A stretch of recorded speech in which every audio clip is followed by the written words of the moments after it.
नमस्कार। शिव शक्ति ज्योतिष भवन में आपका स्वागत है।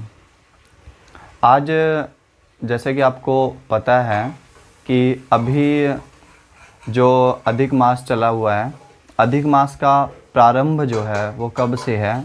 वह 17 सितंबर से है और 16 अक्टूबर तक का जो समय, ये 30 दिन है, वह अधिक मास है। और इन अधिक मास में दिन के हिसाब से, तिथि के हिसाब से जो है नवरात्रि जो है हमारे प्रारंभ हैं। और जो अभी अधिक मास है, और इस अधिक मास में शुक्ल पक्ष में क्या दान करना चाहिए और कृष्ण पक्ष में जो है क्या दान करना चाहिए। अधिक मास में जैसा आपको अवगत है 17 तारीख की अमावस्या है। अमावस्या के बाद प्रतिपदा शुक्ल पक्ष से अधिक मास का प्रारंभ है। उसके बाद कृष्ण पक्ष है और अगले वाले शुक्ल पक्ष में जो है हमारे नवरात्रे शुरू हो जाएंगे। और इस अधिक मास में हमें तिथि के हिसाब से क्या दान करना चाहिए, यह आपको नोट करना है। और नोट करने के लिए कापी पेन आप अपना पास ले लीजिए। उससे पहले मैं आपसे चाहूँगा कि अगर आप हमारे चैनल पर नए हैं तो आप हमारे चैनल को सब्सक्राइब कर दीजिए और वीडियो को लाइक, शेयर और सब्सक्राइब करना हमारे चैनल को ना भूलिएगा। और वीडियो को लाइक कीजिए और कमेंट के माध्यम से अगर आपने कुछ भी पूछना है, कुछ भी आपको वीडियो में ना समझ में आ रहा हो, तो आप कमेंट के माध्यम से या डिस्क्रिप्शन लिंक में दिए गए व्हाट्सएप नंबर के माध्यम से, मेल के माध्यम से आप हमसे संपर्क कर सकते हैं। तो हम बात करते हैं आज के उपायों के बारे में। प्रतिपदा 18 तारीख को प्रतिपदा है, 18 सितंबर की जो है प्रतिपदा है। दिन के हिसाब से हमें क्या दान करना चाहिए वह मैंने कुछ नोट किया है, वह मैं आपको अभी दिखाता हूँ।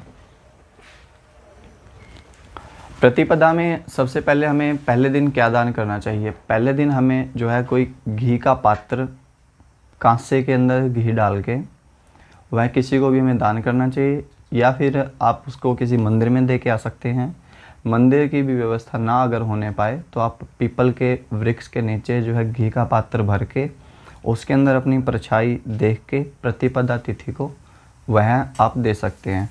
और दूसरी तिथि को आपको क्या करना है, दूसरी तिथि को किसी भी धातु का दान बताया गया है। थोड़ा सा चांदी, तांबा, जैसा आपका सामर्थ्य हो। कोई पहनने का कड़ा हो गया या फिर कोई बर्तन हो गया, किसी को आप यह भी दान दे सकते हैं। तीसरी तिथि को आपने जो है काले चनों का दान करना है।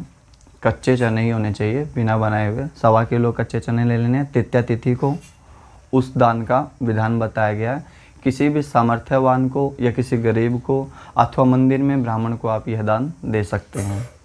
उसके बाद चतुर्थी को जो बताया गया है, इस दिन लड्डू, मिठाई वगैरह आप जो मोदक जिनको बोला गया है, गणेश भगवान जी को बहुत ज़्यादा पसंद है मोदक का आप दान कर सकते हैं। 1 किलो का मिठाई का डब्बा ले आएँ, थोड़ा सा भगवान जी को अपने मंदिर में ही, घर में जो आपने मंदिर बनाया हुआ है वहाँ पे भोग लगाएं और भोग लगाने के बाद उसको जो आप वितरण कर दें। इससे आपको जो है बहुत अच्छा फल मिलेगा। पंचमी तिथि को आपने गुड़ और दाल का दान करना है। यह बहुत ही अच्छा शुभ फलदायक बताया गया है। गुड़ का और दाल का दान जो है आपको पंचमी तिथि को करना है। और लाल चंदन का दान आपको षष्ठी को करना है। और सप्तमी को आप क्या करें, मीठे रसगुल्लों का दान करें। जो रसगुल्ले हैं वह जिसकी चाशनी होती है, जिसको मीठा बोलते हैं, उसके साथ, या फिर आप इसमें रस मलाई का दान भी कर सकते हैं जिसके अंदर रस हो, क्योंकि इसमें लिक्विड होना चाहिए। सप्तमी तिथि को दान करने के बाद शौर्य की प्राप्ति होती है, मतलब कि मान प्रतिष्ठा, प्रख्याति आदि की प्राप्ति होती है। यह आपके लिए बहुत अच्छा है। उसके बाद अष्टमी को आप कपूर अथवा केवड़े की अगरबत्तियाँ या सुगंधित द्रव्य आदि का दान करें। मंदिर में भी आप ये चीज़ें दे सकते हैं और किसी ब्राह्मण को घर बुलाकर भी ये चीज़ें दे सकते हैं, या फिर कोई भी जिसको आवश्यकता हो, ये सभी चीज़ें आप उनको दे सकते हैं। उसके बाद नवमी को आपने केसर युक्त दूध का दान करना है। कम से कम, ज़्यादा नहीं हो सके तो 1 गिलास के अंदर थोड़ा सा केसर डालकर किसी भी मंदिर में दें या किसी को भी पिला सकते हैं आप उसे। और 10वीं तिथि को आप कस्तूरी का दान करें। कस्तूरी बहुत दुर्लभ बताई गई है और कस्तूरी का दान करने से जो है स्थिर लक्ष्मी की प्राप्ति होती है। कस्तूरी की आप सुगंध के लिए किसी भी पंसारी के पास जाकर वह आप ले सकते हैं। उसके बाद एकादशी को जो है वह किस चीज़ का दान बताया गया है। एकादशी को आप अपने सामर्थ्य के अनुरूप कितने भी प्रकार के आप फल फ्रूट ले लीजिए, कम से कम 2 प्रकार के जो है फ्रूट होने चाहिए, उसमें कोई बीज वाला एक फल हो, उसका आप दान करें, उससे जो है आपको बहुत ज़्यादा अच्छा फल मिलेगा। द्वादशी को किसी भी मंदिर के अंदर आप शंख का दान करके आएँ, वह आपके लिए बहुत अच्छा है। और त्रयोदशी को आप किसी भी मंदिर के अंदर घंटी का दान करें, चाहे छोटी हो चाहे बड़ी हो। घंटा दान करने के बाद जो है हमारे जीवन में सभी आयु जो बाधाएं हैं वह नष्ट हो जाएंगी। उसके बाद त्रयोदशी तिथि को हमने घंटा दान का बताया, और चतुर्दशी को हमने किसी प्रकार के जो मालाएं होते हैं भगवान जी को, पुष्प की एक माला हमने अर्पण करनी है। और उसके बाद आई पूर्णिमा।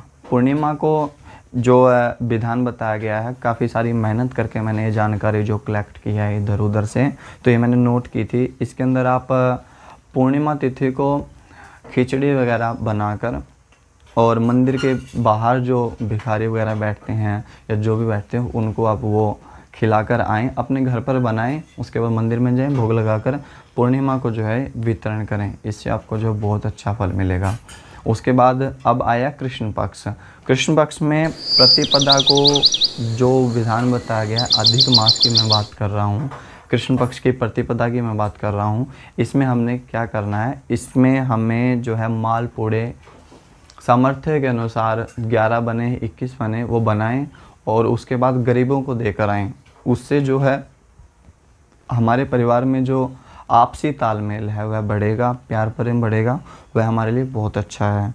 उसके बाद द्वितीया में खीर बनाकर गरीबों को दें, या फिर खीर का भरा हुआ कम से कम 1 पात्र ही चुपचाप बिना बोले मंदिर में रखकर आ जाएं। इससे जो है बहुत अच्छा आपको जो है फल मिलेगा। उसके बाद शुक्ल पक्ष की तृतीया तिथि में दही का दान बताया गया है।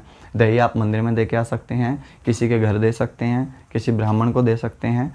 दही का दान बताया गया। तृतीया को दही का दान, और जितना भी हम मल मास में दान कर रहे हैं वह सामर्थ्य के अनुरूप ही कर रहे हैं। और चतुर्थी को हमने जो है सूती वस्त्र का दान करना है। सूती वस्त्र का दान करना है। सूती वस्त्र पहनने योग्य हो, सामर्थ्य के अनुरूप, चाहे एक छोटा कपड़ा लें चाहे बड़ा लें, उसका दान करें। उसमें आपको जो है बहुत अच्छा जो है फल मिलेगा।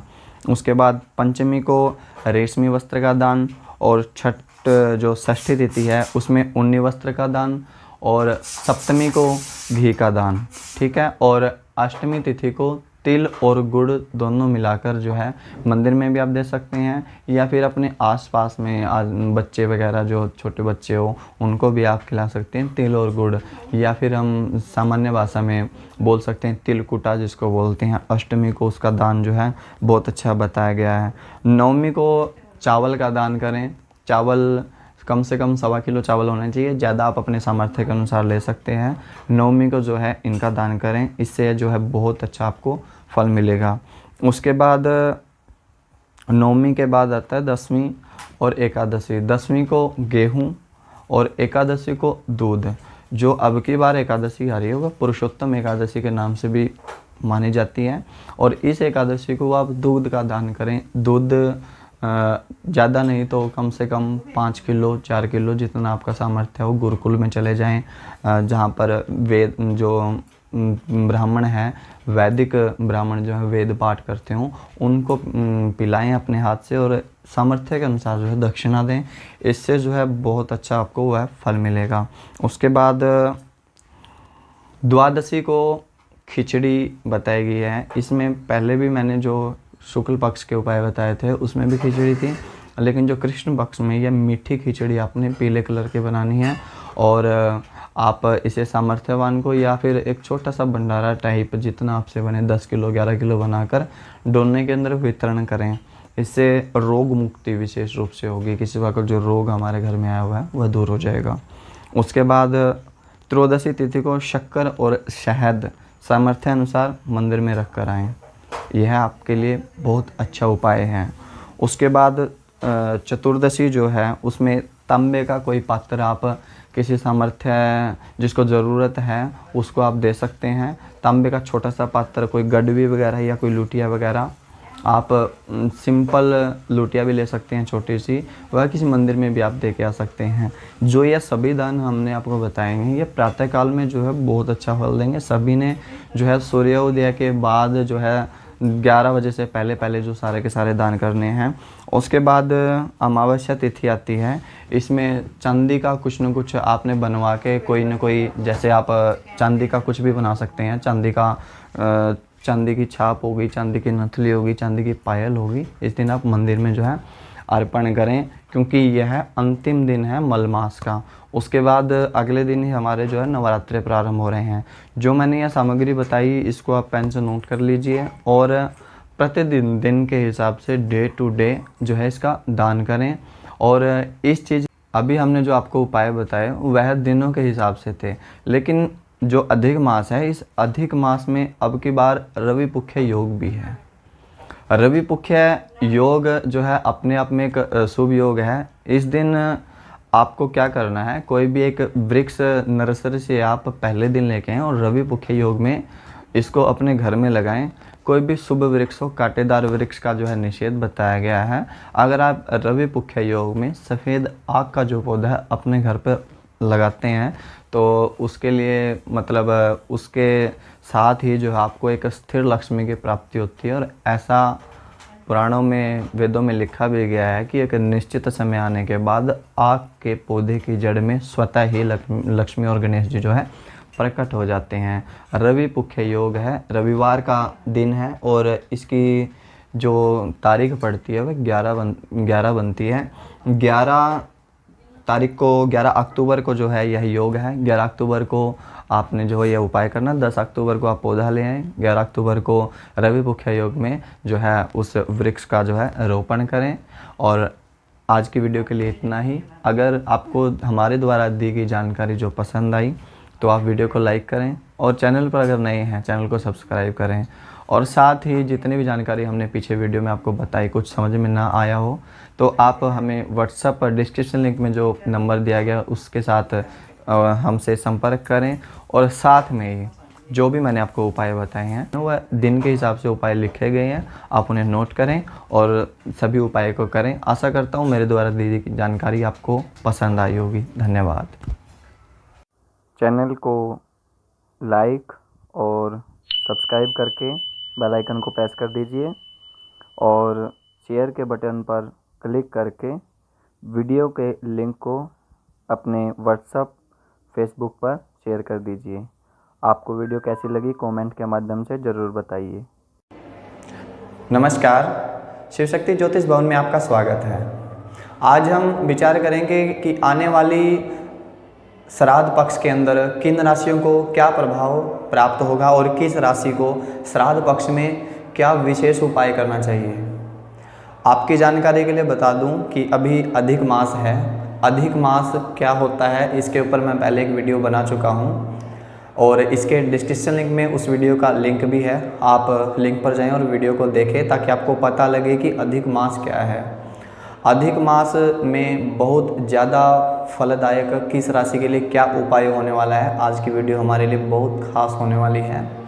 सामान्यतः सभी राशियों के ऊपर जो प्रभाव है वह बहुत अच्छा है, लेकिन कुछ राशियों को थोड़ा सा ज़्यादा मेहनत करने की आवश्यकता है जिसके कारण उन्हें बहुत ही अच्छे जो है रिजल्ट मिलेंगे।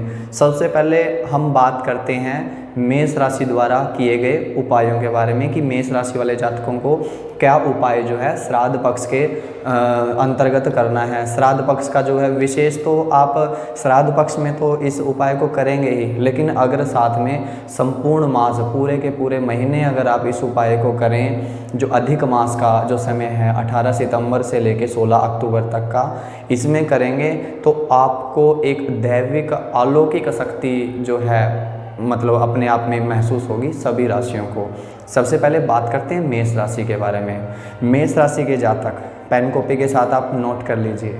मेष राशि के जातक सिंदूर, विशेष सामान लिख लीजिए थोड़ा सा, सिंदूर और चमेली का तेल और हनुमानी सिंदूर को चमेली के तेल के अंदर मिक्स करके उसको हनुमान जी के ऊपर अर्पण करें। और साथ में श्राद्ध पक्ष के निमित्त 3 कुशा के वट लेकर छोटे छोटे कुसा के 3 टुकड़े उन्होंने ले लेने हैं। प्रतिदिन कच्ची लस्सी और वह कुसा डालकर आप पीपल को अर्पण करें। ऐसा करने से मेष राशि वाले जातकों के मन की जो कामना है वह शीघ्र पूर्ण होगी। जिन जातकों को मकान आदि बनाने में दिक्कत आई हुई है, मेष राशि जिनकी बनती है, जो मैंने हनुमानी सिंदूर और चमेली का तेल बताया उसको मिक्स करके भगवान हनुमान जी को लेपन करें। प्रतिदिन करें यह उपाय, पूरे के पूरे श्राद्ध पक्ष करें। पूरे के पूरे श्राद्ध पक्ष करने के बाद आपको इसका बहुत ही एक अच्छा रिजल्ट जो है प्राप्त होगा। अब बात करते हैं वृष राशि के बारे में। वृष राशि वाले जातकों को विशेष रूप से कच्ची लस्सी और थोड़ा सा दूध, तिल मिश्रित जल जो है शिवलिंग पर चढ़ाना है। तिल मिश्रित जल शिवलिंग पर अर्पण करें। पूरे अधिक मास अथवा आप इसको पूरे श्राद्ध पक्ष करें तो बहुत अच्छा, वो तो आप करेंगे ही, लेकिन आप पूरे अधिक मास जो मैंने आपको समय बताया, वृष राशि वाले जातक अगर ऐसा करेंगे तो उनके मन को तो शीतलता मिलेगी ही, उनको जो उनकी मन की कामना है वह भी अवश्य पूर्ण होगी। अब बात करते हैं मिथुन राशि के बारे में। मिथुन राशि, जो लोग मिथुन राशि के हैं वो किसी न किसी भयंकर बीमारी से अगर ग्रसित हैं, वह यह उपाय उनके लिए काफ़ी कारगर साबित होने वाला है। और साथ में मिथुन राशि वाले जातकों को गिलोय का रस जो है वह शिवलिंग पर चढ़ाना है। उसके साथ ही कच्ची लस्सी, गिलोय का रस शिवलिंग पर अर्पण करें पूरे श्राद्ध पक्ष। ऐसा करने से पूरे परिवार में आपको किसी प्रकार का कोई रोग नहीं सताएगा। यह आपके लिए बहुत ही लाभदायक सिद्ध होने वाला है। अब बात करते हैं कर्क राशि के बारे में। कर्क राशि वाले जातकों को क्या करना चाहिए? कर्क राशि वाले जातक दूध, दही, घी, शक्कर और शहद, ये पंचामृत के नाम से जाना जाता है। पंचामृत पांचों की पांचों चीज़ों को मिलाकर पीपल की जड़ में दें। सायंकाल में आपको यह उपाय करना है। 1 लोटा पीपल की जड़ में दें और रविवार को आपने यह उपाय नहीं करना है, बाकी प्रत्येक दिन आप यह उपाय करें। ऐसा करने के बाद कर्क राशि वाले जातकों के मन में जो शीतलता है, जो चंचलता है, जो प्रत्येक कार्य में उनके में बाधा आई हुई है, वह दूर होगी। अब बात करते हैं सिंह राशि के बारे में। सिंह राशि राशियों की स्वामी मानी गई है। सिंह राशि के लिए सबसे अचूक इस जो पितृपक्ष है, पितृश्राद्ध पक्ष में एवं अश्विनी मास में कौन सा उपाय जो है सबसे कारगर साबित होगा? सिंह राशि वाले जातक पीपल के पत्ते के ऊपर, पीपल के पत्ते ले लें 11, उनमें राम नाम लिखें। उनको कच्ची लस्सी में भिगोकर साफ कर हनुमानी सिंदूर के साथ राम नाम लिखें एवं अपने इष्ट देव को अर्पण करें। हनुमान जी को आप अर्पण कर सकते हैं, जो भी आपका इष्ट है आप उनको अर्पण कर सकते हैं। ऐसा करने से सिंह राशि वाले जातकों के बने हुए कार्य जो है वह रुके हुए कार्य जो है बनेंगे और बने हुए जो कार्य हैं उनके अंदर उन्हें अधिक मतलब प्रसन्नता के साथ जो है रिजल्ट प्राप्त होंगे। अब बात करते हैं कन्या राशि वाले जातकों के बारे में। कन्या राशि वाले जातकों का जो यह समय है वह थोड़ा सा मतलब बिना स्थिरता के साथ है, मन में स्थिरता नहीं है, मन काफ़ी इधर उधर जो है भटक रहा है कन्या राशि वालों का। तो इस श्राद्ध पक्ष में पितरों के निमित्त अपना कुछ न कुछ उपाय आपको करना है। इसके अंदर आप पितरों के उपाय के साथ साथ श्रीमद् भागवत गीता जो है उसके 12 अध्याय का पाठ करें। उसके करने से आपके परिवार में आएगी सभी बाधाएं, उनका विनाश होगा और पितृ कृपा जो है आपको प्राप्त होगी। अब बात करते हैं तुला राशि वाले जातकों के बारे में। तुला राशि वाले जातक सामान्यतः क्या उपाय करें? श्राद्ध पक्ष में आप पूरे के पूरे श्राद्ध पक्ष तो यह उपाय कर ही सकते हैं, लेकिन आप अगर आश्विन मास पूरे के पूरे आश्विन मास तुला राशि वाले जातक अगर यह उपाय करते हैं तो वह उनको पुत्र, सुख, समृद्धि एवं संपत्ति देने वाला है। ओम नमो भगवते वासुदेवाय, इस बीज मंत्र का मनन मानसिक जप इस मंत्र का कीजिए। साथ में ही आप मानसिक जप के साथ साथ एक बात का ध्यान रखिए, ये सभी राशि वालों के लिए मुख्य बात है कि संकल्पबद्ध होकर कोई भी कार्य ना करें। अगर आप निस्वार्थ बिना किसी संकल्प के कोई भी जप करते हैं या फिर कोई भी उपाय करते हैं तो इस पक्ष में, इस समय में जो अधिक मास का समय है वह आपको विशेष फलीभूत होगा। अब बात करते हैं वृश्चिक राशि वाले जातकों के बारे में। वृश्चिक राशि वाले जातक इस समय में भागवत गीता की छोटी प्रतियां खरीदें, कम से कम 11, 21, 31 या 51, बिना संकल्प के किसी योग्य वैदिक कर्मकांडी ब्राह्मणों को या किसी पाठशाला में जाकर आप उन्हें यह दान कर सकते हैं। इस चीज़ के लिए आप ध्यान रखें। बिना संकल्प के वो आपने दान करनी है, बिना संकल्प के जो है आपने वो बांटनी है। ऐसा करने से आपको बहुत ही अच्छा जो है फल प्राप्त होगा। अब बात करते हैं धनु राशि वाले जातकों के लिए। धनु राशि वाले जातकों को इस समय में क्या ऐसा करना चाहिए जिससे उनको बहुत ही अच्छा जो है फल प्राप्त हो। धनु राशि वाले जातक विशेष रूप से केले के वृक्ष का अर्पण करें। 2, 5, 11 या जितने भी आपसे हो सके, कम से कम एक केले का वृक्ष आपने किसी भी मंदिर में बिना संकल्प के लगाना है। और साथ में पूरे के पूरे श्राद्ध पक्ष और पूरे अधिक मास में केले के वृक्ष का पूजन करें और अपने माथे पर हल्दी का तिलक लगाएं। ऐसा करने से धनु राशि वाले जातकों को विद्या, पुत्र आदि के अंदर बढ़ोतरी एवं बने हुए जो आपके कार्य है, जो आप कोई भी कार्य कर रहे हो, कोई कार्य अभी आपका चल रहा है कंटिन्यू, तो उसके अंदर बहुत अच्छा फल मिलेगा और जो रुके हुए कार्य हैं वह भी आपके सभी बनेंगे। अब बात करते हैं मकर राशि वाले जातकों के लिए। मकर राशि वाले जातकों को क्या ऐसा करना चाहिए? मकर राशि वाले जातक तिल एवं उड़द दोनों मिक्स करके शनिवार के दिन विशेष रूप से तेल का दीपक जो है पीपल के नीचे साथ में जगाना है। वैसे कच्ची लस्सी, उड़द और काले तिल जो है आपने पीपल के पेड़ को अर्पण करना है। ऐसा करने से मकर राशि वाले जातकों का भाग्य जो है खुलेगा, भाग्यवर्धन होगा, रुके हुए कार्य आपके जो है सभी बनेंगे। अब बात करते हैं कुंभ राशि वाले जातकों के बारे में। कुंभ राशि वाले जातकों को ऐसा क्या करना चाहिए? कुंभ राशि वाले जातकों पर शनिदेव बहुत अच्छी जो है कृपा इस बार कर रहे हैं। श्राद्ध पक्ष में कोई खास कठिनाइयाँ नहीं हैं। कुंभ राशि वाले जातकों का जो धन अभी रुका हुआ है वह आपके पास आय संचित हो, उसके लिए आपको क्या करना है? उसके लिए आपको कच्ची लस्सी को थोड़ा सा मीठा कर लें, गुड़, शक्कर अथवा शहद आदि डालकर उसके अंदर तिल मिश्रित कर लें और वह आपने प्रतिदिन पीपल के पेड़ को अर्पण करना है। और साथ में एक मिट्टी का बर्तन लेके उसके अंदर सरसों का तेल डालकर उसके अंदर जो आपने दीपक लगाना है उसमें लंबी बत्ती लगानी है, ना कि खड़ी। वो बत्ती आप पीपल के वृक्ष के नीचे लगाएं। शनिवार के दिन जल आपने अर्पण नहीं करना है, मात्र दीपक आप प्रज्वलित करें। ऐसा कंटिन्यू अगर आप श्राद्ध पक्ष में करते हैं तो आपको बहुत फल मिलेगा ही, लेकिन अगर आप पूरे के पूरे अधिक मास कंटिन्यू इस कार्य को करते हैं तो आपको एक अचूक एवं चमत्कार करने वाला जो है फ़ायदा अपने आप में महसूस होगा। अब बात करते हैं मीन राशि वाले जातकों के बारे में। मीन राशि वाले जातकों को क्या ऐसा उपाय करना चाहिए कि जो श्राद्ध पक्ष में उनको विशेष फल प्रदान करने वाला हो?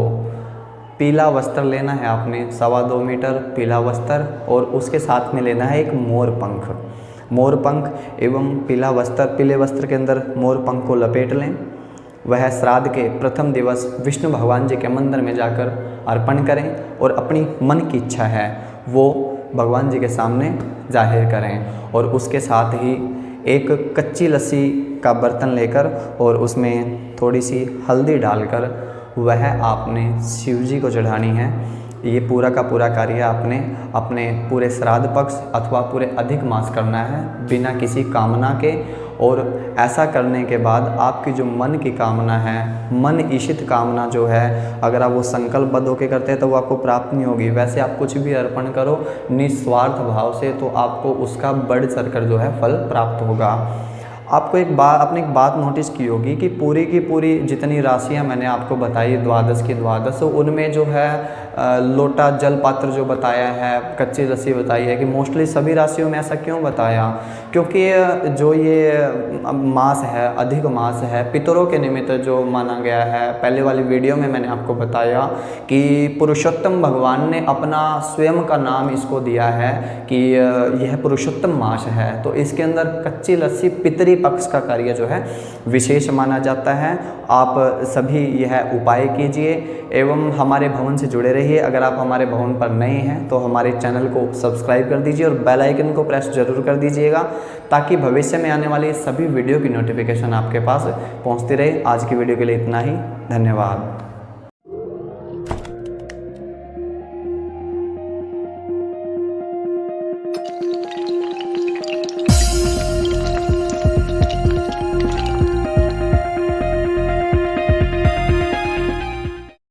शिव शक्ति ज्योतिष भवन में आपका स्वागत है। मैं पंडित राकेश शास्त्री। आज हम बात करेंगे हमारे कुंडली में राहु की महादशा के बारे में। कुंडली में राहु चाहे कहीं पर भी स्थित हो, अगर राहु की महादशा आपके ऊपर चली हुई है तो काफ़ी सारी दिक्कतों का हमें जो है सामना करना पड़ता है, काफ़ी सारी बाधाएं आती हैं। सबसे पहले हम बात करते हैं कि राहु जो है कुंडली में कितने वर्ष तक चलता है। राहु की जो महादशा है वह 18 वर्ष तक चलती है, और अगर राहु का अंतर किसी में आया हुआ है, अंतरदशा में राहु 2 साल 8 महीने और 12 दिन चलता है। अब बात करते हैं राहु की महादशा में आने वाली दिक्कतों के बारे में। सबसे मुख्य दिक्कत तो क्या होती है? राहु की महादशा में हमारा कोई कार्य बनता नहीं है। काफ़ी सारी बाधाएं जो है हमारे प्रत्येक कार्य में आएंगी जब राहु की महादशा चली होती है। सेकंड मेन रीजन जो रहता है उसमें हमें काफ़ी सारी बीमारियों का सामना करना पड़ता है, और अगर हम डॉक्टर के पास अपने ट्रीटमेंट के लिए जाते हैं तो डॉक्टर को प्रॉपरली रूप से यह समझ आता ही नहीं है कि हमें बीमारी क्या है।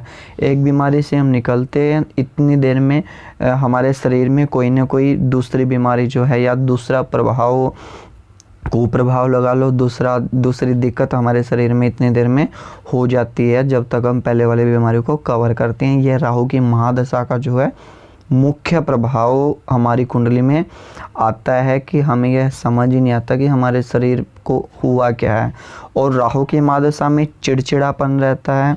विशेष जो है राहु की महादशा में निद्रा हमारी जो है, नींद जो है वह बिल्कुल जो है गायब हो जाती है। देर रात हमें नींद आएगी, बहुत काफ़ी लेट हमें नींद आएगी।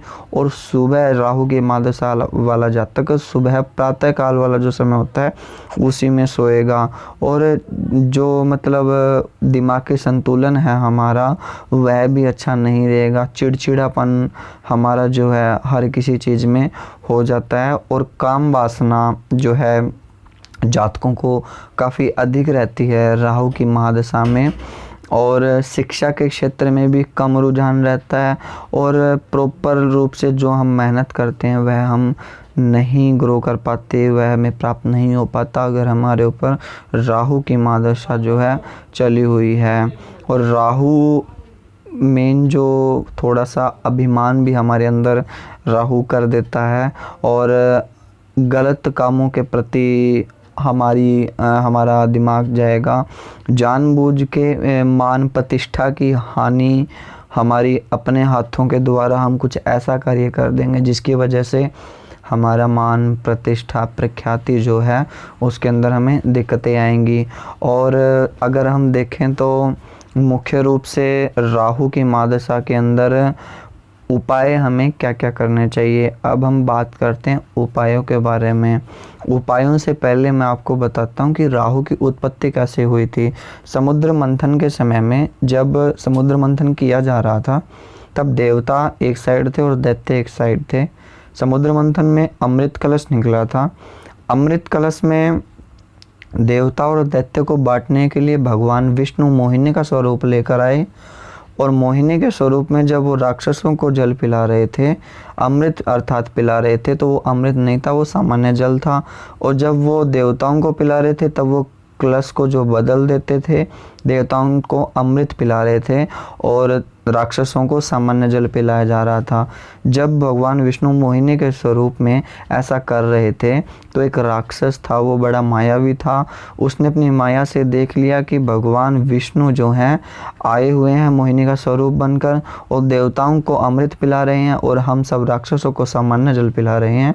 तब उनमें से वो राक्षस जहाँ पर बैठे हुए थे वहाँ से उठ के देवताओं का स्वरूप लेकर देवताओं में बैठ गया और देवताओं में बैठते ही उन्होंने भगवान विष्णु अर्थात मोहिनी के हाथों जो अमृत पी लिया।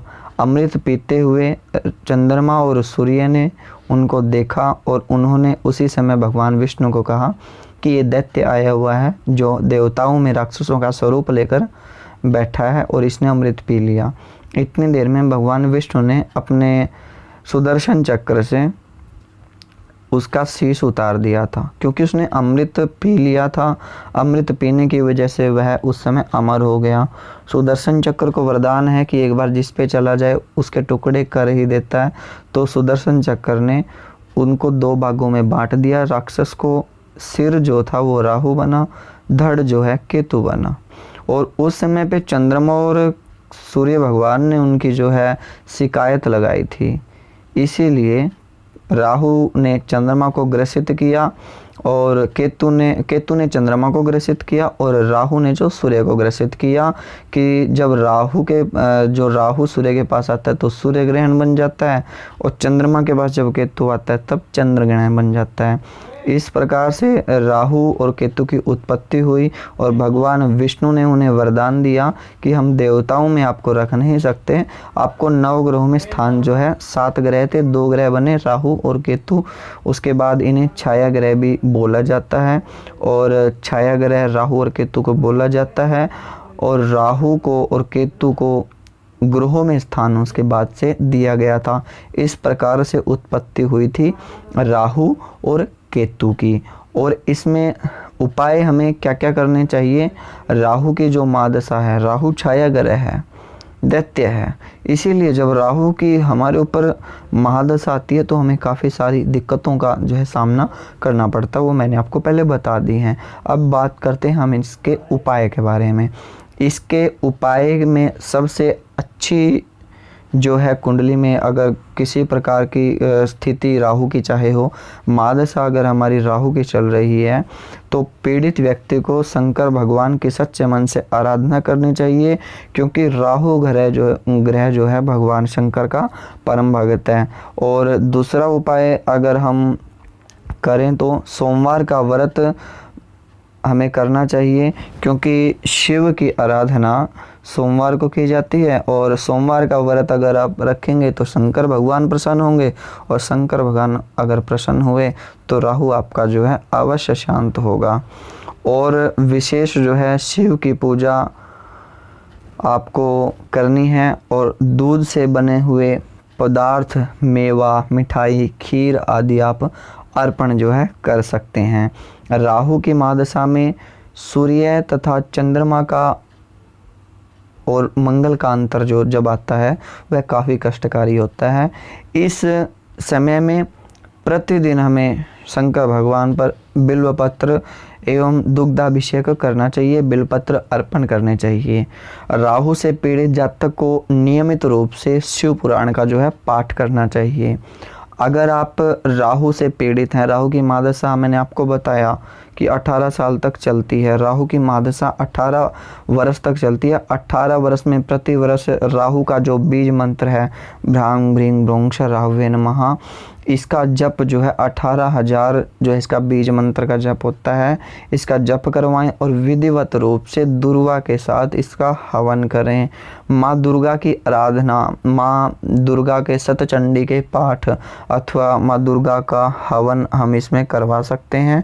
राहु के लिए अत्यंत शुभ फलदायक है माँ दुर्गा की पूजा, और दुर्वा से अगर हम हवन करते हैं तब भी राहु जो है हमारा शांत होता है। सायंकाल में शाम के समय अगर हम मछली को आटा डालते हैं और राहु जो है उससे भी शांत होता है।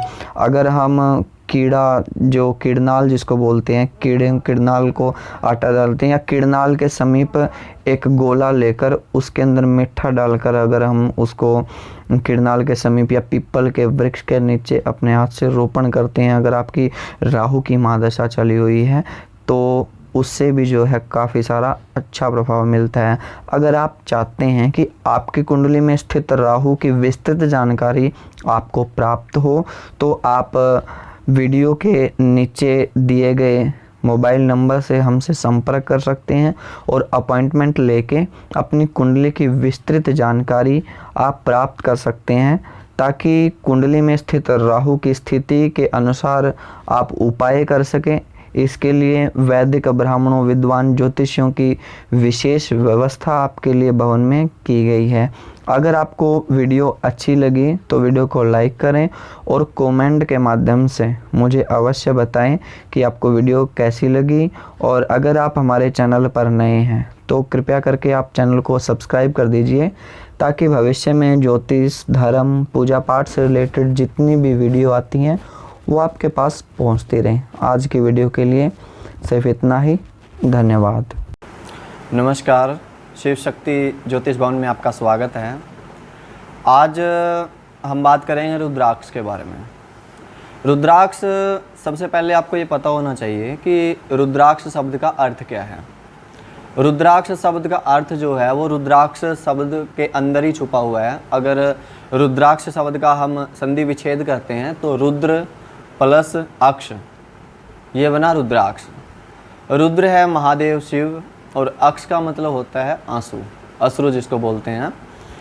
महादेव की आंखों से आंसू जो निकला था वही बना है रुद्राक्ष। रुद्राक्ष शब्द की सनातन धर्म में एक प्रमुख भूमिका है। रुद्राक्ष धारण करने वाला व्यक्ति शिव तुल्य है। वेदों में, पुराणों में रुद्राक्ष की कई महिमाओं का व्याख्यान है। रुद्राक्ष धारण करने से 1 से लेकर 14 प्रकार के रुद्राक्ष पाए जाते हैं। मुख्य रूप से अति दुर्लभ जो है एक मुखी रुद्राक्ष है। अन्य मुखी रुद्राक्ष आपको सामान्य तौर पर सबसे ज़्यादा 3 या 4 और 5 मुखी मिल जाते हैं। अत्यंत दुर्लभ जो है वह एक मुखी रुद्राक्ष है। एक मुखी रुद्राक्ष सामान्य तौर पर एक वृक्ष पर उसकी पूरी एज में एक बार ही लगता है। और एक मुखी रुद्राक्ष धारण करने वाला साक्षात पुराणों में, वेदों में, शिव पुराण में साक्षात लिखा गया है शिव ही है। शिव तुल्य है रुद्राक्ष को धारण करने वाला। रुद्राक्ष को धारण करने से मानसिक शांति, घबराहट, ब्लड प्रेशर आदि की जिनको भी प्रॉब्लम है वह शांत होती है। और मुख्य रूप से अगर हम देखें, बेचैनी जिनको रहती है, अनिद्रा, बेचैनी, घबराहट, छोटी सी बात पर हाइपर हो जाना, अत्यधिक गुस्सा आ जाना, चिड़चिड़ापन, जिद्दी स्वभाव, किसी भी कार्य में अपना मन ना लगना, मुख्य रूप से रुद्राक्ष धारण करने से ये सब चीज़ें शांत हो जाती हैं और आपको बहुत सारा जो है फ़ायदा मिलता है। अब बात करते हैं हम एक मुखी रुद्राक्ष की। एक मुखी रुद्राक्ष सामान्य तौर पर मेडिटेशन के लिए अच्छा माना गया है, ध्यान आदि के लिए माना गया है, परमात्मा को प्राप्त करने के लिए, ध्यान आदि के लिए, या फिर साक्षात शिव को प्राप्त करने के लिए। अत्यधिक पूजा पाठ करने वाला व्यक्ति जो साक्षात यही चाहता है कि मैं परमपिता परमात्मा में लीन हो जाऊं, यह अत्यधिक तेज तप जिसको प्राप्त करना है वह रुद्राक्ष धारण करे अथवा रुद्राक्ष का पूजन करे, वह एक मुखी रुद्राक्ष धारण कर सकता है। अब बात करते हैं दो मुखी रुद्राक्ष की। दो मुखी रुद्राक्ष धन संपदा तो देता ही है, साथ साथ में गौरी शंकर का प्रतीक भी जो है माना गया है दो मुखी रुद्राक्ष। दो मुखी रुद्राक्ष में मुख्य तौर पर धन आदि के लिए एवं जिस व्यक्ति की शादी नहीं हो पा रही, उसके अंदर काफ़ी सारी रुकावट हैं, उसे गौरी शंकर रुद्राक्ष का जो है पूजन करना चाहिए। पूजन करने के उपरांत विधिवत रूप से उसको धारण करें। उसके बाद बात करते हैं तीन मुखी रुद्राक्ष की। तीन मुखी रुद्राक्ष त्रिदेव ब्रह्मा विष्णु महेश का प्रतीक तो माना जाता ही है, साथ साथ में 3 मुखी रुद्राक्ष भाई बहनों का जो आपसी तालमेल है, झगड़ा है, पारिवारिक प्रेम है, उनको बढ़ाता है। 4 मुखी रुद्राक्ष, 4 मुखी रुद्राक्ष जैसे ही हमें नाम से ही ज्ञात हो रहा है, धर्म, अर्थ, काम और मोक्ष, इन 4 चीज़ों की प्राप्ति होती है 4 मुखी रुद्राक्ष से। 4 मुखी रुद्राक्ष चारों वेदों का भी प्रतीक है। 4 मुखी रुद्राक्ष धारण करने से आपकी माता को जो कष्ट है वह दूर होता है, मातृ पक्ष से सहयोग प्राप्त होता है और साथ साथ में भूमि, वाहन, मकान आदि के लिए भी जो है 4 मुखी रुद्राक्ष आप धारण कर सकते हैं। अब बात करते हैं 5 मुखी रुद्राक्ष की। 5 मुखी रुद्राक्ष सामान्य तौर पर अगर हम माने विद्या बुद्धि के लिए तो है ही, लेकिन पुत्र आदि की प्राप्ति के लिए, संतान की प्राप्ति के लिए भी पंचमुखी रुद्राक्ष जो है धारण किया जाता है। पंचमुखी रुद्राक्ष रुद्र के 11 अवतार, आप समझ ही गए होंगे मैं किन की बात कर रहा हूँ, हनुमान जी की, उनका भी प्रतीक है। हनुमान जी के जितने भक्त हैं वो पंचमुखी रुद्राक्ष अवश्य धारण करें, विशेष कृपा होगी हनुमान जी की। बात करते हैं अब 6 मुखी रुद्राक्ष की। 6 मुखी रुद्राक्ष अपने आप में ही सर्वसर्वा है, जिसके ऊपर ऋण आदि है, शत्रु का भय है, वह 6 मुखी रुद्राक्ष धारण करें। 6 मुखी रुद्राक्ष धारण करने के बाद जो शुभ फल, पराक्रम, बाहुबल आदि की वृद्धि आपको प्राप्त होगी, आप सोच भी नहीं सकते। बात करते हैं आप 7 मुखी रुद्राक्ष की। 7 मुखी रुद्राक्ष सूर्य, चंद्र, मंगल, बुध, गुरु, शुक्र, शनि, राहु और केतु। राहु और केतु जो ग्रह हैं वे बाद में बने थे, उससे पहले के जो 7 ग्रह हैं उन 7 के 7 ग्रहों का शुभ फल आपको देता है, चाहे वह ग्रह कितने भी अनिष्ट क्यों ना आपकी कुंडली में स्थित हों। और मुख्य रूप से स्त्री पक्ष से अगर आपका पारिवारिक जो आपसी तालमेल है वह ठीक नहीं है, काफ़ी सारे झगड़े आपके साथ हो रहे हैं, आपके पार्टनर के साथ आपकी हर रोज़ लड़ाइयाँ हो रही हैं, प्रॉपरली आप एक दूसरे के साथ जो है हर रोज़ झगड़ा करते हो, छोटी छोटी बात पर अगर आपकी कहा सुनी हो जाती है, तब आप 7 मुखी रुद्राक्ष का धारण करें। बात करते हैं अब 8 मुखी रुद्राक्ष की। 8 मुखी रुद्राक्ष मुख्य तौर पर मृत्यु पर विजय दिलाने वाला है। मृत्यु पर विजय, अच्छे स्वास्थ्य, दीर्घ आयु के लिए बहुत उत्तम माना जाता है 8 मुखी रुद्राक्ष। 8 मुखी रुद्राक्ष का जल, अगर रुद्राक्ष के जल को रुद्राक्ष को पूरी रात जल में भिगो दें, सुबह उठने के बाद प्रातः काल में खाली पेट उस जल को अगर रोगी को पिलाया जाए ना, तो कितना भी भयंकर रोग हो वह समाप्त हो जाता है। बात करते हैं 9 मुखी रुद्राक्ष की। 9 मुखी रुद्राक्ष आध्यात्मिक एवं धर्म का प्रतीक है, भाग्य वृद्धि करता है 9 मुखी रुद्राक्ष। आपके जीवन में आई हुई प्रत्येक बाधाओं का विनाश करता है 9 मुखी रुद्राक्ष। 9 मुखी रुद्राक्ष धारण करने वाला व्यक्ति धर्म परायण होता है, धर्म के मार्ग पर चलता है, धर्म कर्म करता है, पूजा पाठ करता है, काफ़ी अच्छा है 9 मुखी रुद्राक्ष। बात करते हैं 10 मुखी रुद्राक्ष की। 10 मुखी रुद्राक्ष विशेष रूप से अगर किसी भी प्रकार का आपने कोई व्यवसाय है, जो आपका व्यापार है, जो आपने कर रखा है, उसमें प्रॉपरली रूप से जो आपको सक्सेस नहीं मिल पा रही, तब आप 10 मुखी रुद्राक्ष धारण कीजिए अथवा उसका पूजन कीजिए। प्रत्येक दिन जो व्यक्ति 10 मुखी रुद्राक्ष का विधिवत दूध, दही, शक्कर, शहद, चीनी आदि से स्नान करवाता है, उसका व्यवसाय, उसका कार्य कभी नहीं रुकता। 10 मुखी रुद्राक्ष का विशेष फल है ये। अब बात करते हैं 11 मुखी रुद्राक्ष की। 11 मुखी रुद्राक्ष, 11 मुखी नाम के अंदर से ही आप समझ जाइए, भगवान रुद्र के 11वें जो अवतार हैं हनुमान जी, या तो हनुमान जी के भक्त 5 मुखी रुद्राक्ष धारण करें अथवा 11 मुखी रुद्राक्ष धारण करें। 11 मुखी रुद्राक्ष और भी फलदायी है। 11 मुखी रुद्राक्ष धारण करने से अचानक धन का लाभ होता है। आप सोच भी नहीं सकते कि यहाँ से पैसा आना है, एकदम से आपके पास पैसा आ जाएगा। 11 मुखी रुद्राक्ष के बहुत सारे फायदे हैं। बात करते हैं 12 मुखी रुद्राक्ष की। 12 मुखी रुद्राक्ष 12 जो ज्योतिर्लिंग हैं, सौराष्ट्रे सोमनाथम, श्रीशैल्य मल्लिकार्जुनम, उज्जैनी महाकालम, ओमकार मामलेश्वरम, प्रल्यम वैद्यनाथम, डाकी कन्याम भीमशंकरम, सेतुबंधे रामेशम, नागेशम दारुकावने, वर्णश्याम तो विश्वेशम, और त्र्यंबकम गौतमी तटे, हिमालय तो केदारम, दुष्मेशम च शिवालय। ये सारे के सारे 12 ज्योतिर्लिंग हैं। 12 ज्योतिर्लिंग का प्रतिरूप स्वरूप माना गया है 12 मुखी रुद्राक्ष को। 12 मुखी रुद्राक्ष आप विदेश गमन के लिए भी मान सकते हैं। विदेश गमन में काफ़ी अच्छा फल मिलता है।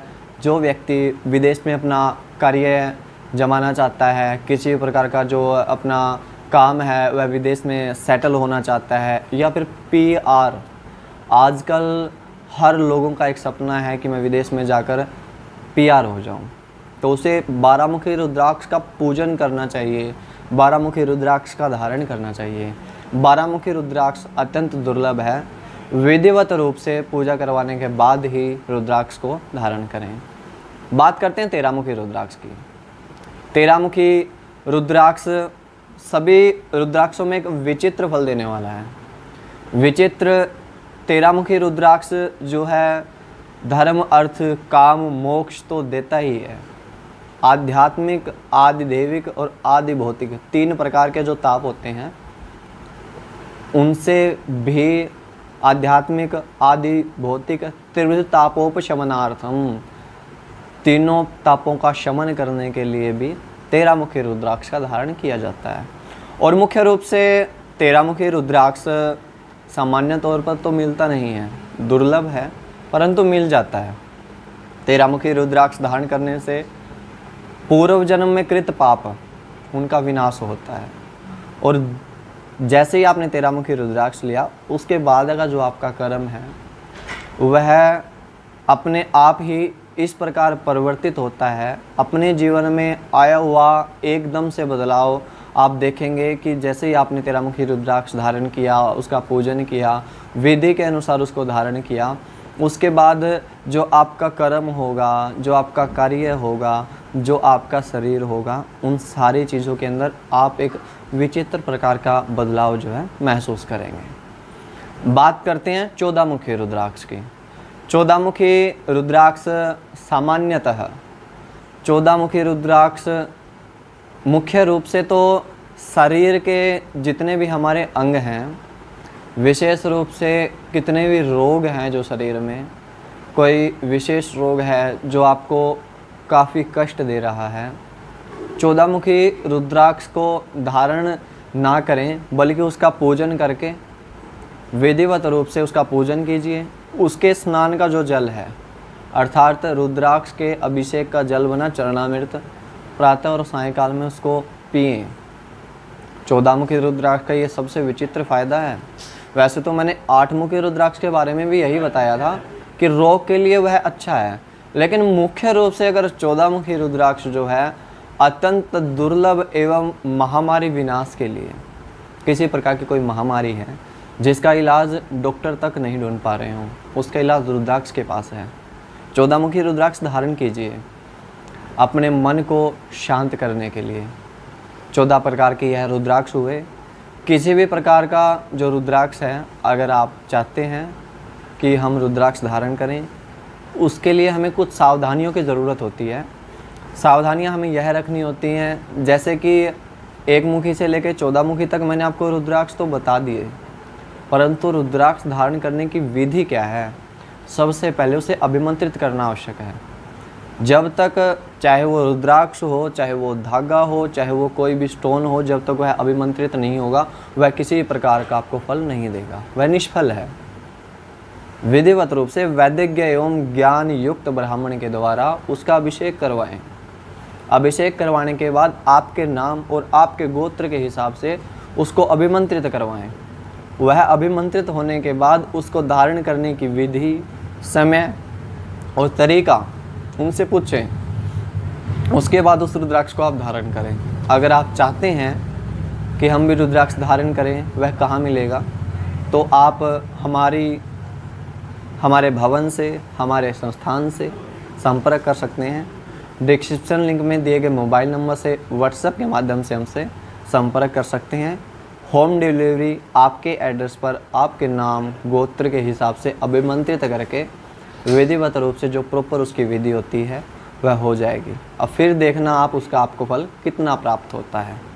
धन्यवाद। हमारे चैनल से जुड़े रहिए और कमेंट के माध्यम से मुझे ज़रूर बताइएगा कि रुद्राक्ष के बारे में मेरे द्वारा दी गई जानकारी आपको कैसे लगी। और नीचे जो लाल कलर का सब्सक्राइब का बटन है उसे दबाकर बेल आइकन को प्रेस ज़रूर कर दें ताकि भविष्य में आने वाली सभी वीडियो की नोटिफिकेशन आपके पास पहुंच सके। धन्यवाद।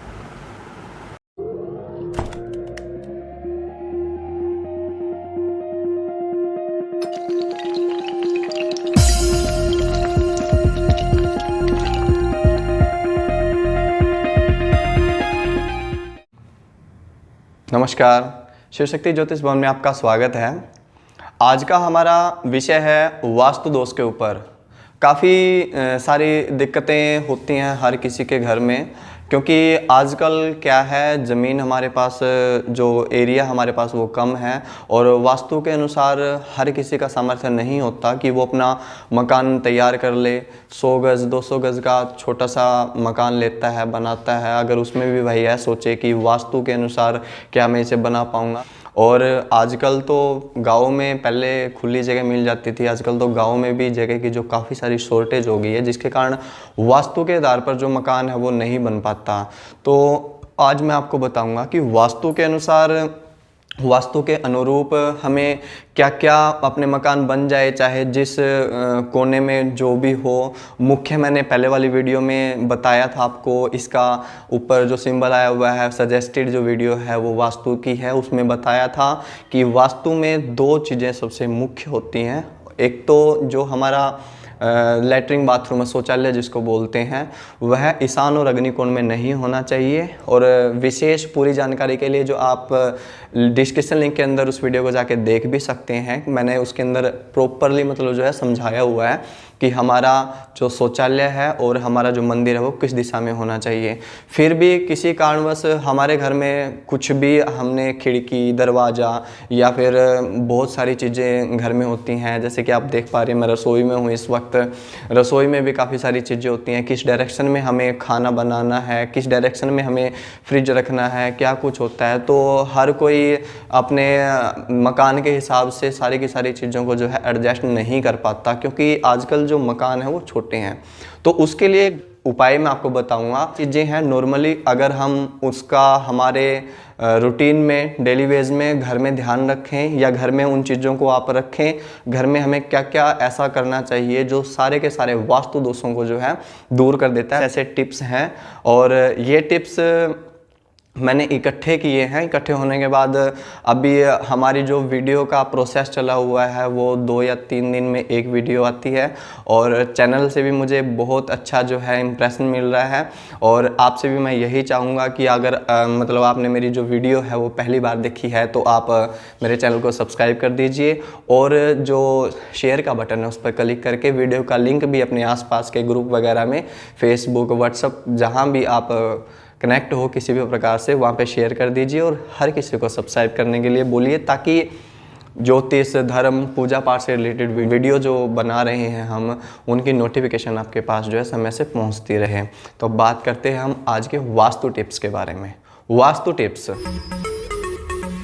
नया मकान बनाते हैं और नया हमारा मकान जो तैयार हो गया, सबसे पहला हमारा काम उसके अंदर क्या होता है कि किसी भी वैदिक ब्राह्मण को बुलाकर विधिवत रूप से, अगर आप नहीं करवा सकते तो जितना आपका सामर्थ्य, आपके सामर्थ्य के अनुरूप जो है आप पूजन करवाइए और उसके बाद जो है अपना गृह आरंभ कीजिए। चाहे आप दुकान शुरू कर रहे हो, चाहे आप व्यवसाय शुरू कर रहे हो, किसी न किसी पंडित जी को बुलाकर वहाँ पर वास्तु की पूजा होनी बहुत ही अनिवार्य है।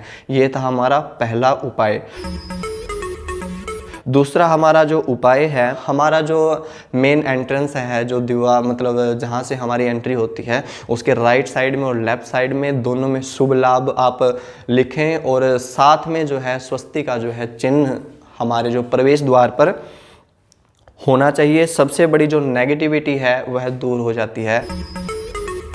अगर पॉसिबल हो, घर के दोनों दरवाजे हैं उनके दोनों तरफ कोई ना कोई पेड़ लगाएं, और घर की एंट्री के बाहर अगर आप सफ़ेद आग का पौधा लगाते हो तो सफ़ेद आग के अंदर कुछ निश्चित समय के बाद स्वतः ही जो गणेश और लक्ष्मी जो है प्रकट हो जाते हैं, और घर के बाहर जो सफ़ेद आग का पौधा है वह अति उत्तम बताया गया है।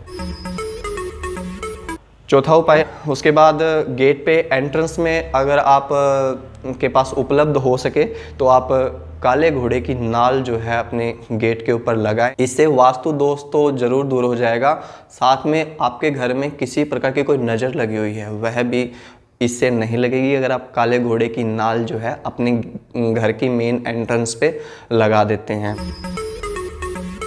जिन घरों में माता तुलसी लगी होती है, माँ तुलसी के पौधे से सभी जानकार जानते ही हैं कि हिंदू धर्म में तुलसी जो है एक मुख्य महत्व बताया गया है तुलसी पूजन का। अगर किसी भी प्रकार के कई प्रकार के पुष्प बताए गए हैं, पुष्प अथवा कम से कम अगर पुष्प ना हो सके तो प्रत्येक घर में जो है तुलसी माता की पूजा अवश्य होनी चाहिए। तुलसी का पौधा आपके घर में होना चाहिए, वो भी आपके घर में वास्तु जो दोष बना हुआ है उसको प्रत्यक्ष या अप्रत्यक्ष रूप से सही कर देती है माँ तुलसी की पूजा। प्रातःकाल में स्नान आदि से निवृत्त होकर माँ तुलसी की पूजा करें।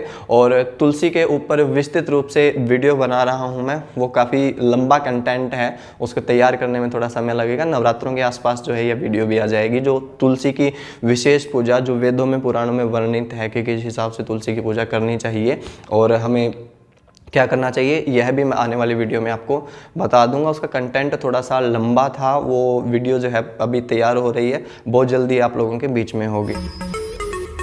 अगर आपने अपने घर में मंदिर में मूर्ति जो है स्थापित कर रखी है, चाहे आप किसी भी भगवान जी की पूजा करते हैं, चाहे आप किन्हें भी मानते हैं, चाहे आप शत्रु भगवान जी को मानते हैं, वाहेगुरु को मानते हैं, जो भी प्रतिमा आपके मंदिर में स्थापित है, अगर आपने मंदिर में स्थापना कर रखी है तो कम से कम प्रतिदिन उसके अंदर जो घी का दीपक अवश्य प्रज्वलित करें। जिस घर में प्रतिदिन घी का दीपक भगवान जी के आगे प्रज्वलित होता है ना, वहाँ आसपास नेगेटिविटी नकारात्मकता स्वतः ही समाप्त हो जाती है। और जिस घर में भगवान जी के होते होते भी अगर आप वहाँ पे मात्र एक दीपक भी प्रज्वलित करने का सामर्थ्य नहीं रख पा रहे हैं तो वहाँ पे तो मैं कुछ कह ही नहीं सकता, वहाँ पे भूतों का वास हो जाता है। वास्तु दोष तो बन ही अपने आप जाएगा जब आप भगवान जी को आपने स्थापित कर रखा है और उसके बावजूद भी आप जो है उनके सामने दीपक प्रज्वलित नहीं कर रहे, मत्था नहीं टेक रहे। कम से कम दीपक प्रज्वलित करने में 2 या 3 मिनट का टाइम आपको लगता है। और घी का दीपक जो है प्रज्वलित करें प्रातःकाल और सायंकाल प्रतिदिन। ऐसा करने से भी जो है वास्तु दोष हमारा दूर हो जाता है। 7वां उपाय ये है, ऐसा बताया गया कि दक्षिणावर्ती जो शंख है, दक्षिण की तरफ, दक्षिण दिशा की तरफ जिसकी आवर्ती हो, जो दक्षिण की तरफ घूम रहा हो, दक्षिणावर्ती शंख जो है अपने घर में मंदिर में स्थापित करें। अगर आप कर सकते हो उसका जो वादन करें प्रातःकाल और सायंकाल में। ऐसा करने के बाद भी जो है घर में जो नेगेटिविटी दूर हो जाती है और वास्तु दोष भी दूर हो जाता है। ऐसा करना बहुत ही मतलब शुभ बताया गया है। शंख की स्थापना मंदिर में करें और शंख के अंदर प्रातःकाल में स्नान आदि से निवृत्त होकर जब भी आप पूजन करें तो शंख के अंदर थोड़ा सा जल डाल दें। उसके बाद अपनी पूजा समाप्त होने के बाद चाहे आपने दीपक प्रज्वलित वहाँ पे किया, थोड़ा से शंख से जो है जल, शंख का जो जल है उससे छींटा देके अपने घर में ओम नमो भगवते वासुदेवाय बोलते हुए उसका जल का जो है सिंचन करें। जल से जो है, शंख के जल से जो है अपने घर का सिंचन करें, पूरा छिट्टा दें। ऐसा करने के बाद भी अपने घर में जो वास्तु दोष है वह दूर हो जाता है। अब बात करते हैं 8वें उपाय की। प्रत्येक घर में झाड़ू हर किसी के घर में होती है। 8वां उपाय क्या है, झाड़ू जब हम लगाते हैं, चाहे आप कैसी मर्जी झाड़ू लगाओ, लेकिन झाड़ू को जब आप रखते हो तो उसका एक जो स्थान है वह प्रॉपरली आप जान लें कि हमें उस कोने में उसको रखना है। झाड़ू जो है लक्ष्मी का स्वरूप बताई गई है। प्रातःकाल में उठते ही हमें जो है झाड़ू निकालनी चाहिए, सायंकाल में कभी भी झाड़ू निकालनी नहीं चाहिए। और झाड़ू का विशेष ध्यान आपने रखना है कि उसको कभी भी पैर ना लगे, चाहे आप किसी भी जगह उसको स्थापित कर रहे हैं। ये ना हो कि आप रास्ते में चल रहे हैं, झाड़ू पड़ी है, आपने पैर लगा दिया। ऐसा करने के बाद भी जो घर में वास्तु दोष हो जाता है। अगर आप अपनी झाड़ू को एक निश्चित स्थान पर रखते हैं, उसको एक जगह अपना आपने कर लिया कि जैसे किसी भी कोने में रखने हैं, तो ऐसी जगह उसको रखें आप जहाँ पर आपके जो पैर हैं जो झाड़ू को ना लगें। ऐसा करने से भी घर का जो वास्तु दोष है वह दूर हो जाता है।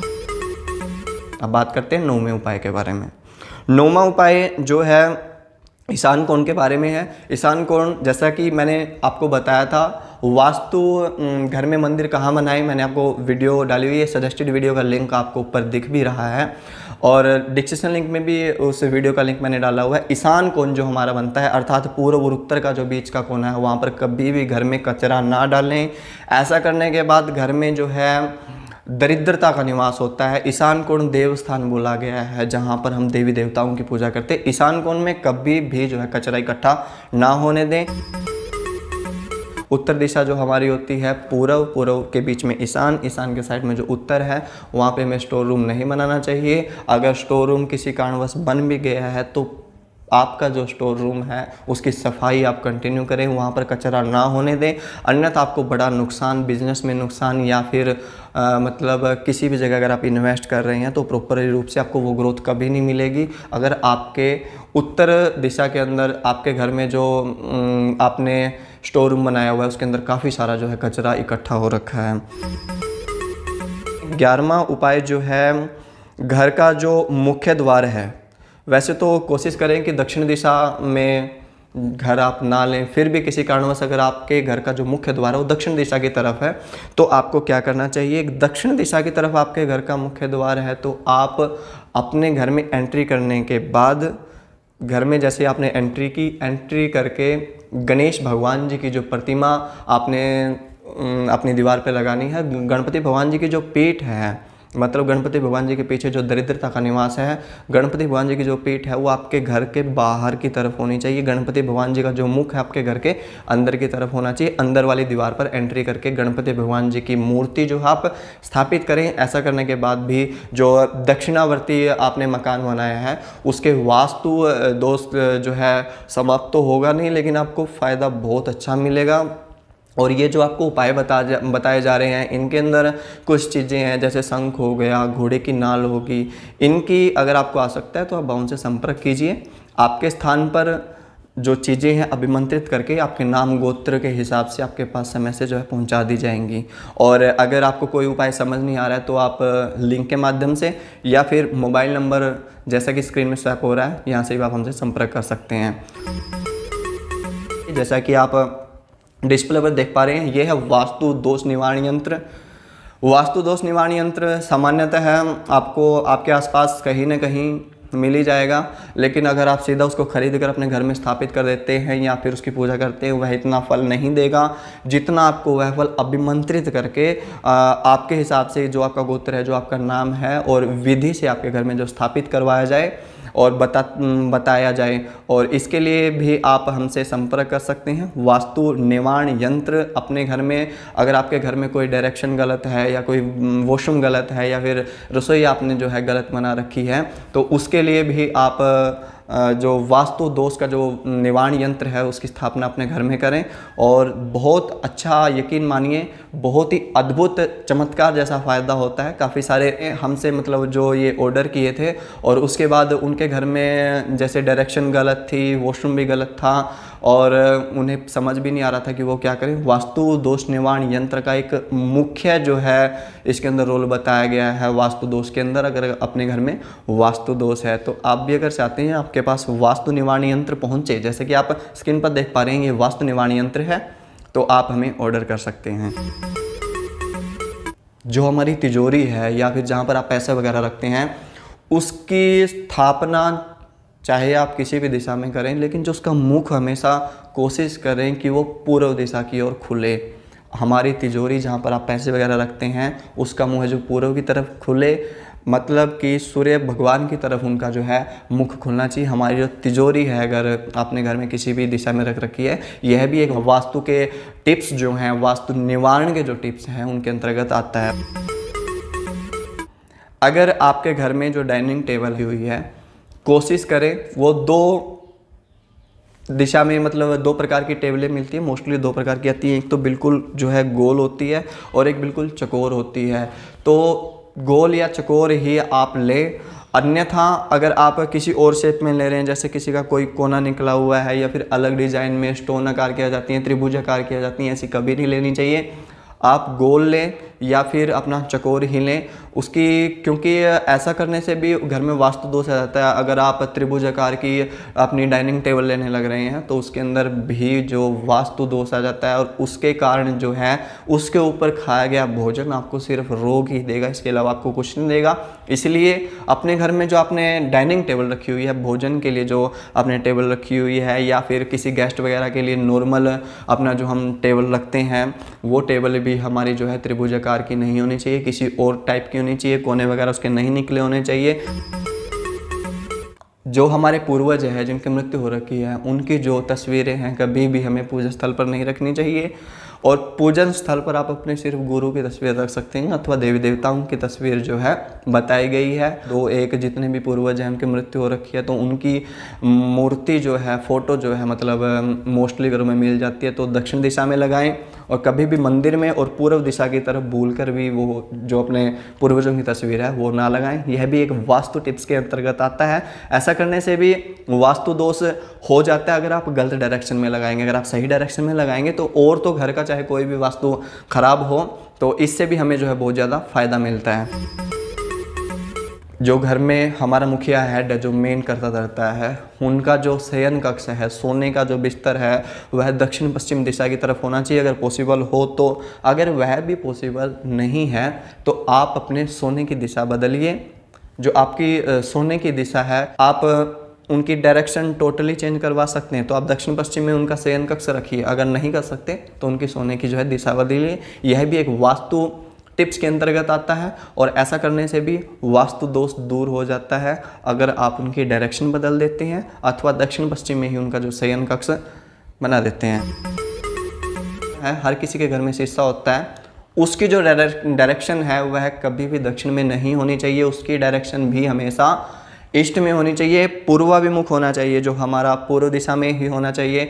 अथवा आप पश्चिमाभिमुख भी कर सकते हैं, पूर्वाभिमुख भी कर सकते हैं। आईने को दक्षिण और उत्तर के लिए विशेष निषेध बताया गया है घर में जो आप शीशा लगाते हैं। यह भी वास्तु टिप्स के अंतर्गत आता है। ऐसा अगर आप करते हैं, डायरेक्शन गलत लगाते हैं, अगर आप दक्षिण दिशा में जो शीशा लगाते हैं तो उसके अंदर जो आपने अपना चेहरा देखा है, उसके अंदर जो आप अपने घर वाले सुबह सुबह उठ के पेस्ट वगैरह या जो कुछ भी मतलब शीशे के सामने जैसे ही आप आओगे, अगर वो गलत डायरेक्शन में लगा हुआ है तो आपको रोग मिलेंगे, रोगों के अलावा आपको कुछ नहीं मिलेगा और वास्तु दोष आपके घर में एक प्रकार का बन जाएगा। तो वास्तु टिप्स के अनुसार ये जो है शीशा अपना जो है घर में लगाएं।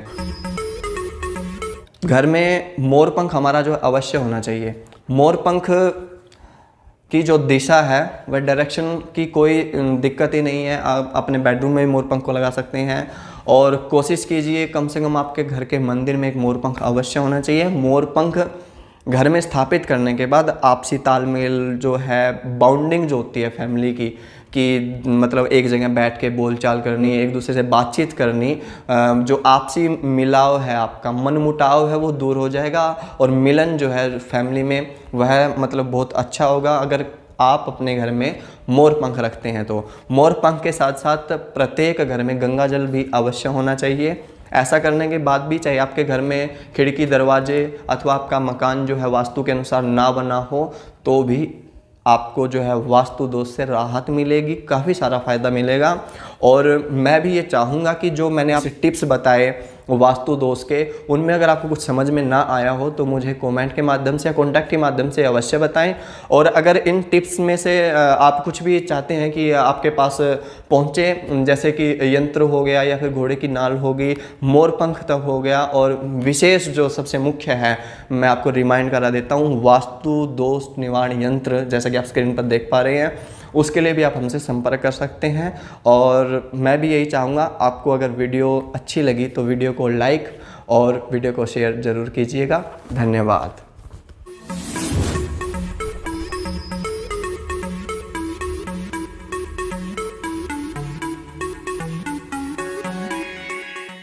नमस्कार, शिव शक्ति ज्योतिष भवन में आपका स्वागत है। अगर आप हमारे चैनल पर नए हैं तो आप हमारे चैनल को ओपन करके सब्सक्राइब एवं बेल आइकन को प्रेस कर दीजिए ताकि भविष्य में आने वाली सभी वीडियो की नोटिफिकेशन आपके पास पहुंचती रहे। आज हम बात करेंगे श्रावण मास में किन राशियों को क्या फल मिलेगा। सबसे पहले मेष राशि के बारे में। जैसे आप स्क्रीन पर देख पा रहे हैं किन नाम अक्षरों से शुरू होती है मेष राशि। अगर आपकी भी मेष राशि है तो आप मेष राशि के बारे में जानिए। मेष राशि के जातकों के लिए पारिवारिक विवाद बढ़ सकते हैं, संपत्ति से जुड़ी कुछ समस्याएं सामने आ सकती हैं। यह सारे कार्य ठीक हो जाएंगे, बस आप अपने व्यवहार को सौम्य रखें, प्रिय बोलें एवं प्रिय सोचें।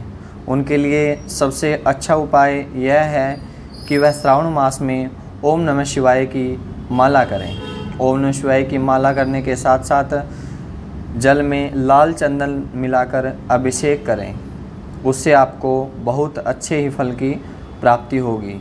मेष राशि वाले जातक शंकर भगवान पर चंदन अर्पण करें या फिर आप केसर युक्त जल से भी अभिषेक कर सकते हैं। अब बात कर रहे हैं हम वृष राशि वाले जातकों की।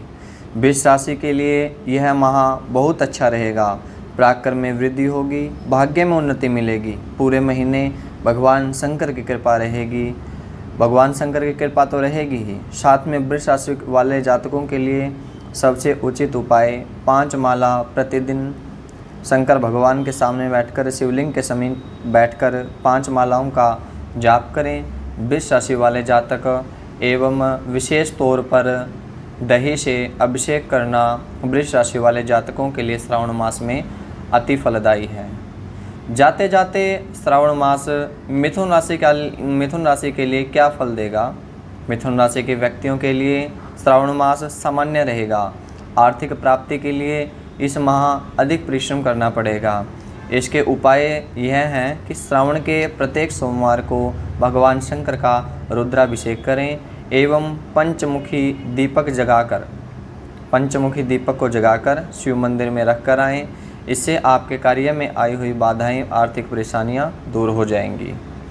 और अब बात करते हैं कर्क राशि के बारे में। कर्क राशि के व्यक्तियों का आत्मविश्वास बढ़ेगा, मान प्रतिष्ठा बढ़ेगी। आपका क्रोध हानि पहुंचा सकता है, इसलिए अपनी वाणी पर संयम रखें। इनका सबसे अच्छा उपाय है रुद्राष्टक का 3 बार पाठ करें, शिव गायत्री से पाठ करें। आपका क्रोध भी शांत होगा एवं आपको उन्नति अवश्य मिलेगी। अब बात करते हैं सिंह राशि वाले जातकों के लिए। सिंह राशि के जातकों का संघर्ष बढ़ेगा, अनचाहे खर्चों की स्थिति बनेगी। आर्थिक लेन देन से सावधानी बरतें। आपके लिए सबसे अच्छा उपाय यह है कि रुद्राक्ष की माला से शिव गायत्री का पाठ करें। रुद्राक्ष की माला शिव शंकर भगवान के ऊपर अर्पण करें एवं सिंह राशि वाले जातक जल और लाल चंदन से अभिषेक करें। इससे जो है आपको बहुत ही शुभ फल की प्राप्ति होगी। अब बात करते हैं कन्या राशि वाले जातकों के लिए। कन्या राशि वाले जातकों के लिए यह माह बहुत उत्तम है। धन लाभ बढ़ेगा, कार्य में सफलता मिलेगी। आपके द्वारा सोचे गए जितने भी कार्य हैं वह समय अनुसार अवश्य बनेंगे। कन्या राशि वाले जातकों के लिए सबसे उत्तम उपाय यह है कि शंकर भगवान का आप गन्ने के रस के साथ अभिषेक करें ताकि धन आदि को प्राप्त करने में किसी प्रकार की कोई बाधाएं ना आए। अथवा आप बेलपत्र के साथ भी जलाभिषेक कर सकते हैं। अब बात करते हैं तुला राशि वाले जातकों के लिए। तुला राशि वाले व्यक्तियों के करियर में उन्नति होगी, प्रतिष्ठा प्राप्त होगी और आत्मविश्वास भी बढ़ेगा। तुला राशि वाले जातक क्या उपाय करें। तुला राशि वाले जातक विशेषतः शंकर भगवान का दही से अभिषेक करें एवं दही दुग्ध मिश्रित संपूर्ण रुद्र द्वारा वैदिज्ञ एवं विद्वान ब्राह्मण से अभिषेक करवावें। निश्चित रूप से आपकी सारी बाधाओं का निवारण शंकर भगवान अवश्य करेंगे। अब बात करते हैं वृश्चिक राशि वाले जातकों की। वृश्चिक राशि वाले जातकों के लिए यह माह अच्छा है। धर्म में रुचि बढ़ेगी, पराक्रम बढ़ेगा, प्रतिष्ठा प्राप्त होगी और कार्यों में सफलता मिलेगी।